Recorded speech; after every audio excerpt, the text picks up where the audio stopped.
Alright, welcome back to another quick Smack Fab Tech tip. Little tongue twister there.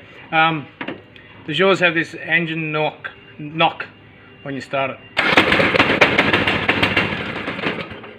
And stop. Good chance it's like this one. Oh, I'll slip off the machine. Just change hands.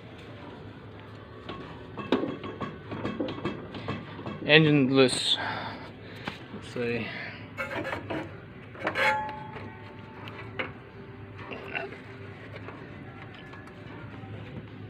don't know if you can see in there. Let's see. See, I can turn the bolt by hand.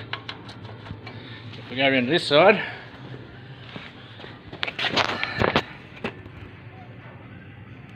Houston, we have a problem.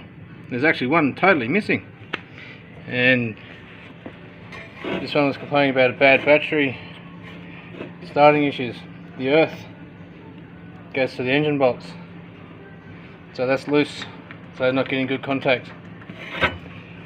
So yeah, a couple of loose nuts can create some big problems. So we'll stick some new bolts and high tensile washers, give them a tighten up. Be good to go. Thanks for watching. Remember to like, rate, comment, subscribe, tell your friends, share the word. Remember, we do more than just mowers. We also do automotive, mods, repairs. Hit us up for a description. Below. Thanks for watching.